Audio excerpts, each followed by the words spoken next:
d'accord. Là, il faut convoquer la compétence internationale. Et je suis vos regards. Il s'agit du CPI, c'est-à-dire la Cour pénale internationale. Là aussi, hier, ça fait l'objet d'un débat avec un de vos confrères.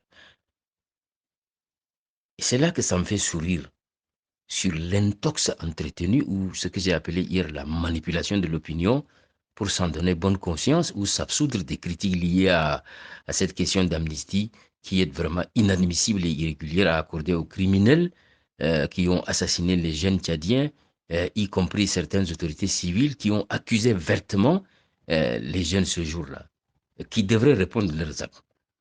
Au regard des faits, vous savez, pour que la CPI soit saisie ou pour que la CPI s'auto-saisie, il faut que les crimes indexés relèvent de sa compétence. Et ces crimes sont celles touchant à l'ensemble de la communauté internationale. Des crimes touchant à l'ensemble de la communauté internationale et notamment, un, les crimes de génocide, deux, les crimes de guerre, trois, les crimes contre l'humanité, quatre, les crimes d'agression. Pour que la CPI soit saisie ou pour qu'elle s'auto-saisisse, il faut que ces crimes-là, touchent à l'ensemble de la communauté internationale et soient comprises dans les quatre régimes de crimes que je viens d'en faire état.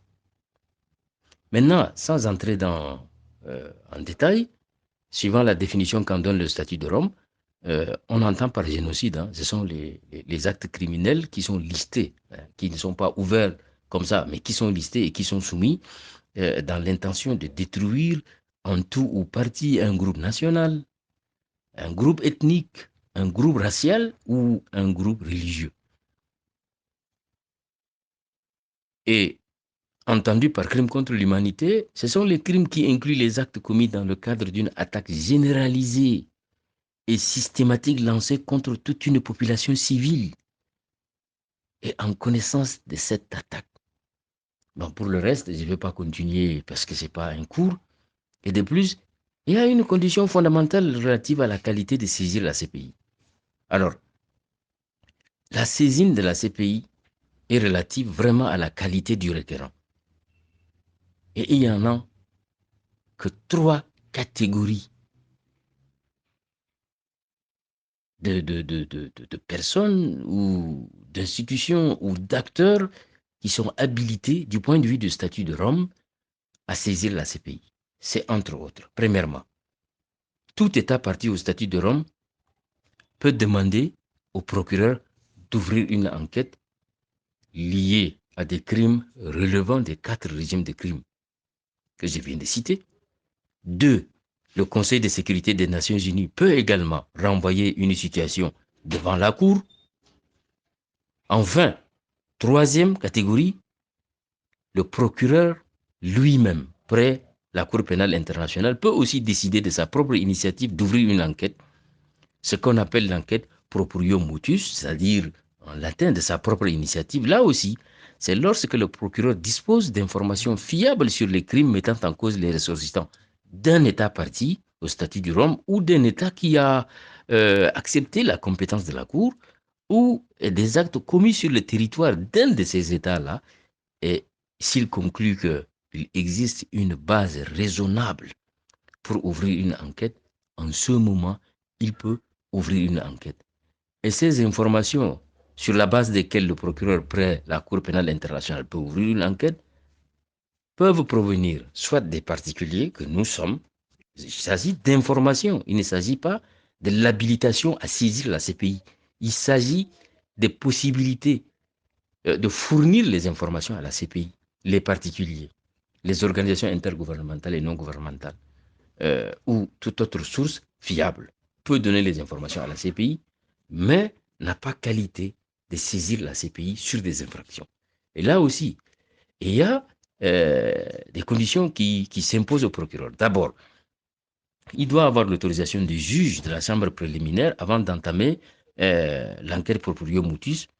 Aussi, après une analyse approfondie des informations disponibles, le procureur peut décider s'il y a une base raisonnable pour ouvrir ou non une enquête. Et il lui revient ici d'établir si, un, les crimes de génocide euh, sont concluants, les crimes contre l'humanité sont de rigueur, ou les crimes d'agression ou les crimes de guerre auraient été commis. Et si tel est le cas, en ce moment, avec l'accord des présidents des chambres préliminaires, il peut ouvrir une enquête. Mais une autre condition encore fondamentale, il doit également vérifier si les autorités nationales de l'État parti dont il est question ont entrepris d'enquêter ou de juger véritablement les personnes qui auraient commis ces crimes indexés. Si, dans cet état-là, s'il y a déjà une enquête qui est déclenchée, s'il y a une justice qui a été faite, il n'y a plus enquête, et quand il n'y a pas enquête, il n'y a plus de poursuite. Et pour terminer, il doit notifier aussi son intention, c'est ce que les statuts de Rome disent, son intention d'ouvrir une enquête aux États partis et aux autres États aussi qui pourraient être compétents en la matière. Alors, il est de mon point de vue impossible au stade actuel qu'après cette amnistie générale, que la CPI puisse être saisie ou qu'elle puisse s'auto-saisir. Non, ça c'est de la manipulation politicienne. Dans la mesure où, euh, un, les crimes du 20 octobre ne relèvent pas de la compétence de la Cour pénale internationale ou de la compétence internationale dans les crimes de génocide, les crimes de guerre, les crimes contre l'humanité et les crimes d'agression. Ce sont des crimes qui relèvent des juridictions nationales, qui doivent être jugés par des juridictions pénales nationales. Secondo, ceux qui disent qu'ils ont saisi la CPI sur les événements du 20 octobre, c'est faux. Parce que les partis politiques n'ont pas qualité de saisir la CPI, comme ce que j'ai dit. Et tertio, il y a une enquête de la CNDH qui est réputée faire foi, puisque c'est une institution d'État qui a fait des enquêtes. Et quand elle a fait des enquêtes, le procureur ne peut plus déclencher une enquête. Et quatrième condition pour terminer, certaines personnes, en l'occurrence civiles, ont été jugées, comme je l'ai dit, dans le cadre de ces événements-là, et puis graciées. Alors, qu'on ne vous trompe pas, ou qu'on ne trompe pas les parents des victimes, comme quoi il y aura une possibilité de saisir, ou il y a une possibilité de poursuite à l'international après l'amnistie. Non, c'est faux. La seule justice qui vaille, c'est une juridiction pénale ou criminelle nationale, ou tribunal pénal spécial, dont on en parlera euh, plus d'ailleurs, à cause de l'amnistie quand bien même irrégulière.